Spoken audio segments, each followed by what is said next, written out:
Hello बच्चों, मैं अंकित शर्मा आपका एडू विथ होप के यूट्यूब चैनल पे बहुत बहुत स्वागत करता हूँ। आज के वीडियो में जनरली हम क्लास 9 से related graphical representation of motion के बारे में पढ़ेंगे। एक्सेलरेशन तक कंप्लीट मैंने करवा दिया है, उसके न्यूमेरिकल्स भी मैंने करवा दिए हैं। सारा वीडियो आपको टॉपिक बाई टॉपिक मिल रहा है, तो आप पूरा वीडियो को देख सकते हैं। तो generally graphical representation of motion के बारे में हमें जनरली अभी पढ़ना है। 3 वीडियो आपको 1 से 2 दिन में 3 वीडियो लगातार आपको मिल जाएंगे। आज हम ग्राफिकल रिप्रेजेंटेशन ऑफ मोशन का वीडियो दे देंगे। 1 से 2 दिन में आपको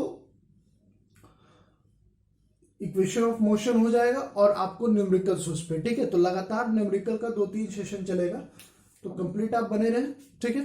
तो चलिए स्टार्ट करते हैं आज का सेशन। तो आज हमें पढ़ना है ग्राफिकल रिप्रेजेंटेशन ऑफ मोशन। मतलब अभी तक हमने जो मोशन जनरली पढ़ा वो थ्योरेटिकल पार्ट में था, और अब जो हम करेंगे वो ग्राफिकल, मतलब ग्राफ पे इसको थोड़ा बहुत समझेंगे, ठीक है। तो सबसे पहले जो हम पढ़ेंगे वो डिस्टेंस टाइम ग्राफ के बारे में पढ़ेंगे। डिस्टेंस टाइम ग्राफ कहने का मतलब कि हम जो ग्राफ बनाएंगे वो डिस्टेंस और टाइम की बनाएंगे। किसकी किसकी बनाएंगे?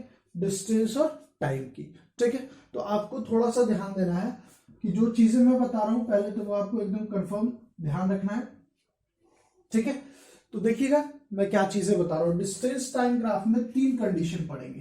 पहला, ऑब्जेक्ट एट रेस्ट, ठीक है, या स्टेशनरी ऑब्जेक्ट की बात होगी तब, ठीक है। दूसरी बात कि अगर मान लीजिए कि ऑब्जेक्ट यूनिफॉर्म स्पीड से यूनिफॉर्म मोशन कर रहा है, ठीक है, तो object travel at uniform motion, in travel in uniform motion, ठीक है। और तीसरी बात जो होगी वो होगी कि ऑब्जेक्ट ट्रैवल करेगा non uniform in non uniform motion, ठीक है। पहली बात तो सारा टर्म यूनिफॉर्म नॉन यूनिफॉर्म ये सारा वीडियो आपको बना के प्रोवाइड करवाया जा चुका है। अगर आपको थोड़ी बहुत भी दिक्कत है तो जाके उस वीडियो को जरूर से जरूर देखें, ठीक है। तो अभी जो हम बात करेंगे डिस्टेंस टाइम ग्राफ के ऊपर होगी, ठीक है।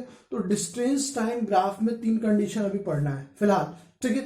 तो एक एक करके पढ़ेंगे। तो सबसे पहले समझिएगा कि डिस्टेंस टाइम ग्राफ को बनाएंगे कैसे। तो देखिए जितने भी ग्राफ अभी हम 10 तक की अगर बात करें, ठीक है, तो ग्राफ आप पढ़ते हैं सिर्फ एक्स और वाई के फॉर्म में। मतलब अगर मैं बात करूं, आप इस वाले को क्या बोलते हो? वाई बोलते हो, और इस वाले को एक्स बोलते हो, ठीक है। मतलब हॉरिजेंटली आपका एक्स होता है, वर्टिकली आपका वाई होता है, ठीक है। उसका कोई कॉन्सेप्ट अभी हमको यूज नहीं करना है। अभी हमें बनाना क्या है? डिस्टेंस टाइम ग्राफ को बनाना है। इसका मतलब कि डीटी ग्राफ बनेगा। तो हमेशा ध्यान रखिएगा, आपके पास एक तो डिस्टेंस है और दूसरा आपके पास टाइम है ना। तो डीटी ग्राफ है। तो आप देखिएगा हमेशा हमेशा, ठीक है। अगर आपको बाय द वे याद नहीं है कि डिस्टेंस को कहां रखेंगे और टाइम को कहां प्लेस करेंगे, अगर बाई चांस सबको याद नहीं है, ठीक है, तो आप हमेशा ध्यान रखिएगा डिस्टेंस जो है वो डिपेंडेंट चीज है। क्या है?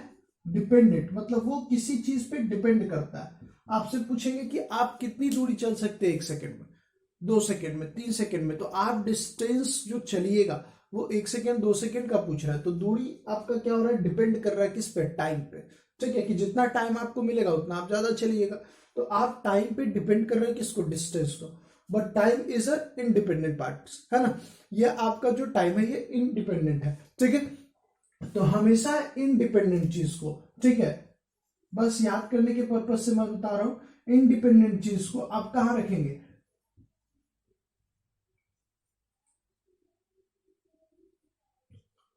इंडिपेंडेंट चीज को आप हॉरिजेंटली रखेंगे। कहां रखेंगे? हॉरिजेंटली, ठीक है। और जो डिपेंडेंट चीज है उसको वर्टिकल प्लेस करेंगे। कैसे प्लेस करेंगे? वर्टिकल। तो इतना कॉन्सेप्ट आपको क्लियर हो गया होगा। तो चलिए देखते हैं। मतलब यहां पे जो हम रखेंगे वो टाइम को रखेंगे। किसको रखेंगे? टाइम को। तो मान लीजिए 1 सेकेंड, 2 सेकेंड, 3 सेकेंड, 4, 5, 6, ये आपका ओरिजिन पॉइंट है, 0 0 जिसको हम लोग बोलते थे, ठीक है। सेम मैथ वाला ही ग्राफ है, उससे अलग नहीं है, ठीक है। अब देखिए बात हो रही है कि ऑब्जेक्ट एट रेस्ट। तो मान लीजिए कि एक ऑब्जेक्ट रेस्ट में, तो मैंने ऐसा एक ग्राफ बनाया है, इस तरह से एक लाइन मैंने खींच दी है, ठीक है। इस तरह से मैंने लाइन खींच दी है। यहाँ 2, यहाँ 4, यहाँ 6 और यहाँ 8। इसका मतलब क्या है कि जब t आपका 0 है, एट टाइम t बराबर 0, तो आपका डिस्टेंस t0 पे डिस्टेंस कितना है, 8 मीटर का ही है। ये आपका क्या है, डिस्टेंस इधर हो जाएगा, हॉरिजेंटली मैंने लिखा था आपको, हॉरिजेंटली टाइम हो जाएगा और वर्टिकल आपका डिस्टेंस हो जाएगा। तो ये d हो गया, ठीक है। तो यहाँ पे जो t0 पे अगर हम डिस्टेंस की बात करें, t0 पे जो डिस्टेंस है वो 8 मीटर है, ठीक है, कोई दिक्कत नहीं है। अगर आप आगे चले, जब 1 सेकंड पे आइएगा तब भी कितना है, 8 मीटर ही है। 2 सेकंड पे आइएगा तब भी 8 मीटर है। 3 सेकंड पे आइएगा तब भी 8 मीटर है। मतलब आप कोई भी टाइम पे देखें इसको, ऑब्जेक्ट की जो डिस्टेंस है वो 8 ही मीटर है। मतलब टाइम तो इंक्रीज कर रहा है, ठीक है, लेकिन ऑब्जेक्ट अपने पोजीशन में कोई चेंज नहीं कर रहा है। तो ऑब्जेक्ट हो गया आपका किसमें, रेस्ट में, ठीक है। तो ये जो ग्राफ मैंने बनाया वो किसका बनाया है, रेस्ट का बनाया। तो कंडीशन सबसे पहले ग्राफ अगर मान लीजिए, if b is distance graph is parallel to time, then body is at rest, ठीक है। इसका मतलब क्या हुआ कि जो ऑब्जेक्ट है वो किस पोजीशन में, रेस्ट पोजीशन में। आई थिंक ये क्लियर हो गया होगा, ठीक है। नहीं हुआ होगा तो आप कमेंट करिएगा, मैं कोशिश करूंगा कभी इसको डिस्कस कर देने की, ठीक है, या आप रिमाइंड करिए, उससे भी आपको क्लियर हो जाएगा। तो ये पहला केस था जहां हमारा काम खत्म हो गया। Second case, object travel in uniform motion, ठीक है। तो देखिए यूनिफॉर्म मोशन का कहने का मतलब होता है कि equal distance and equal interval of time, है ना। ऑब्जेक्ट हमेशा जो दूरी तय करेगा वो हर टाइम में, ठीक है, इक्वल डिस्टेंस को ही ट्रैवल करेगा, ठीक है। तो सपोज दैट, मान लीजिए कि यहां से मैं एक ग्राफ बनाता हूं इस टाइप से, थोड़ा नीचे हो गया, इसको मैं इरेज कर दे रहा हूं।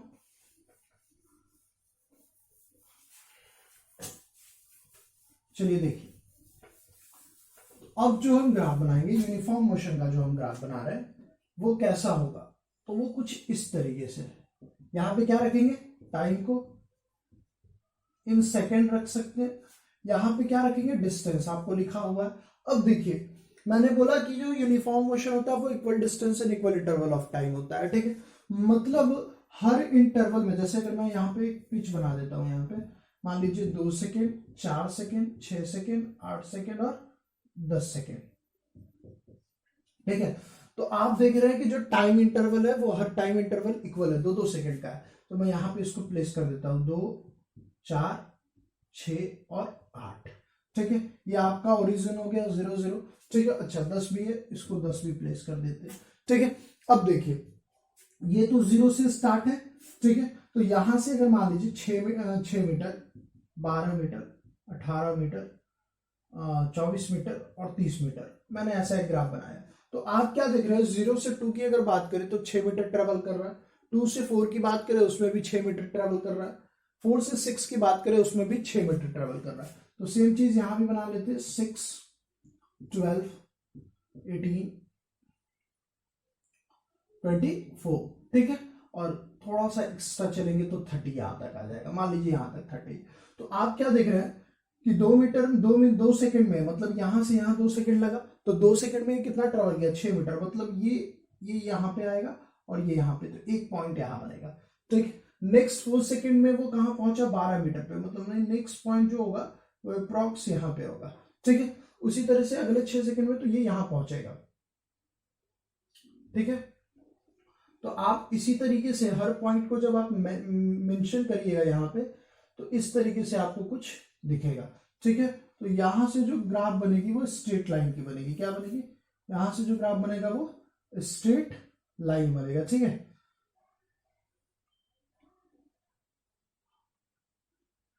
तो ये कुछ आपका स्ट्रेट लाइन ग्राफ बनता हुआ दिख रहा है, ठीक है। तो जब भी equal distance and equal interval of time की बात होगी तो ग्राफ आपका स्ट्रेट लाइन होगा, कैसा होगा, स्ट्रेट लाइन, ठीक है। जब भी यूनिफॉर्म मोशन होगा, ठीक है, यूनिफॉर्म मोशन में आपका ग्राफ कैसा बनेगा, स्ट्रेट लाइन बनेगा, ठीक है।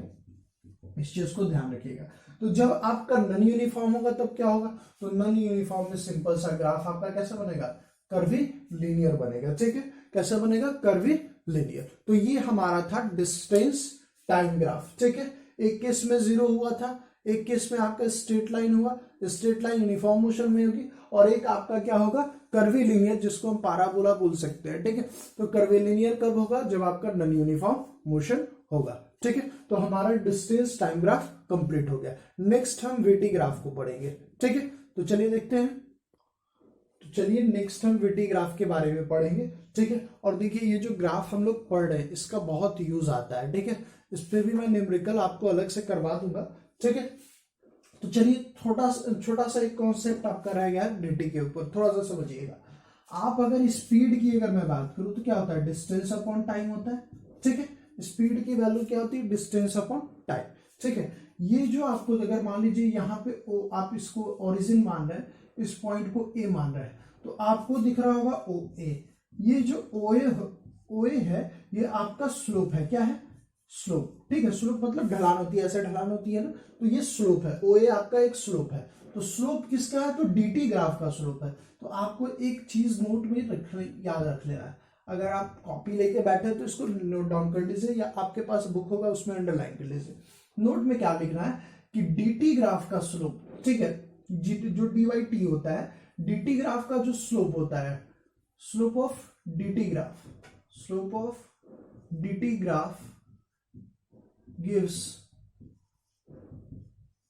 स्पीड या फिर वेलोसिटी, आप लिख लीजिए, दोनों में से कोई लिख दीजिए, कोई अंतर आपको पड़ता नहीं है। ठीक है, तो इस चीज को आपको ध्यान रखना है, slope of DT graph gives speed है या फिर वेलोसिटी। ठीक है, ये इतना आपको इससे रिलेटेड, डीटी से रिलेटेड था। अब वीटी पे आएगी, इसमें भी 3 कंडीशन पड़ेंगे। पहला कि ऑब्जेक्ट आपका, देखिए नॉन यूनिफॉर्म यूनिफॉर्म का काम मैंने करवा दिया, तो सबसे पहला जो कंडीशन वीटी ग्राफ में आएगा। ठीक है, वीटी ग्राफ में क्या आएगा कि अगर मान लीजिए कि कोई ऑब्जेक्ट कांस्टेंट वेलोसिटी से मूव करता है तब क्या होगा। ठीक है, कैसा ग्राफ बनेगा, कांस्टेंट वेलोसिटी कहने का मतलब object travel as a constant velocity. ठीक है, मतलब ऑब्जेक्ट की जो वेलोसिटी है वो कांस्टेंट है। तो कांस्टेंट जब रहेगी तो पहले यहां पे देखिए वीटी ग्राफ बनाना है। ठीक है, तो फिर से टाइम आपका इंडिपेंडेंट है, कहां लिखेंगे, नीचे लिखेंगे, वेलोसिटी कहां लिखेंगे, ऊपर लिखेंगे। ठीक है, अब देखिए बोल रहे कांस्टेंट वेलोसिटी।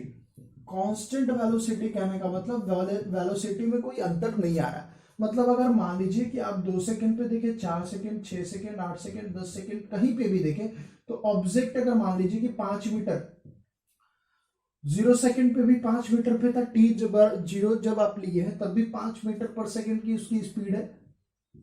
अगर आप ऐसे एक लाइन लंबी से खींची हुई है, तो आप 2 सेकंड पे भी देखें तो उसकी स्पीड 5 मीटर पर सेकंड ही थी, 4 सेकंड पे भी आपकी 5 मीटर पर सेकंड ही थी, 6 सेकंड पे भी 5 मीटर पर सेकेंड ही थी। मतलब किसी भी टाइम इंटरवल को आप जब लेंगे तो उसकी स्पीड 5 मीटर प्रति सेकेंड ही मूव हो रही है। ठीक है, तो इस तरह की चीजों को हम कांस्टेंट वेलोसिटी से बोलेंगे। तो कांस्टेंट वेलोसिटी में भी आपका ग्राफ जो होगा, मतलब वेलोसिटी जो होगी, velocity graph is parallel to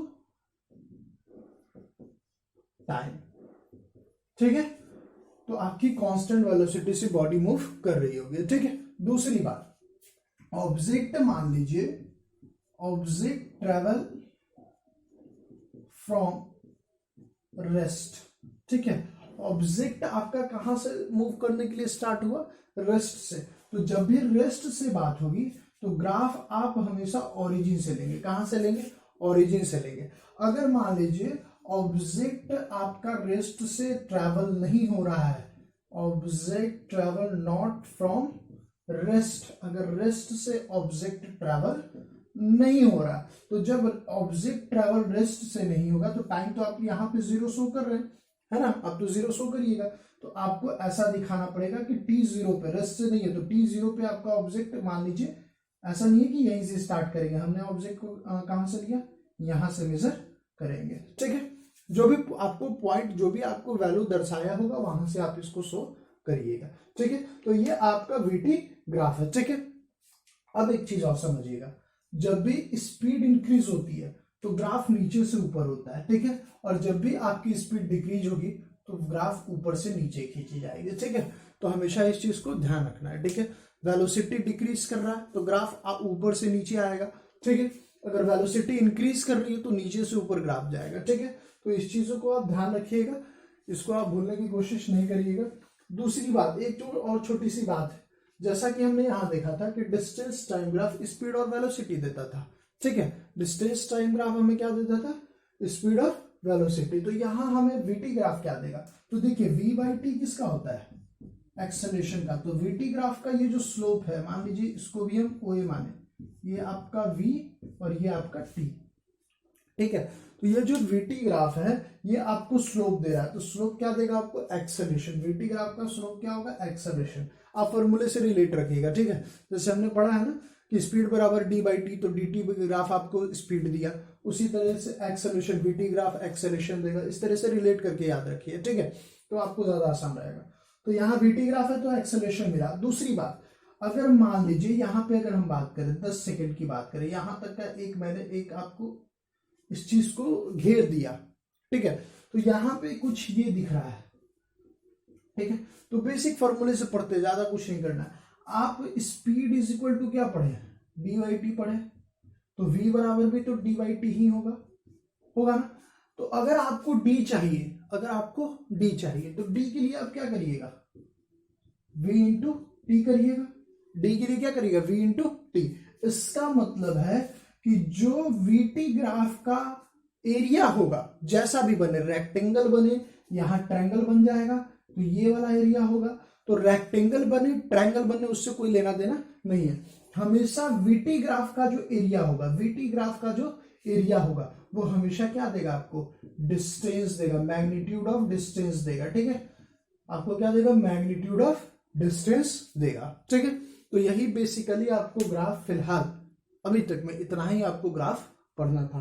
तो ग्राफ मैंने खत्म करवा दिया है। नेक्स्ट वीडियो में कोशिश करूंगा कि इसके ऊपर न्यूमेरिकल्स करवाऊं या फिर लिनियर इक्वेशन ऑफ मोशन को, मतलब आपको मोशन को खत्म करवा के, मतलब इक्वेशन ऑफ मोशन को खत्म करवा के मैं क्वेश्चन आपको ग्राफ के ऊपर करवा दूंगा, ठीक है।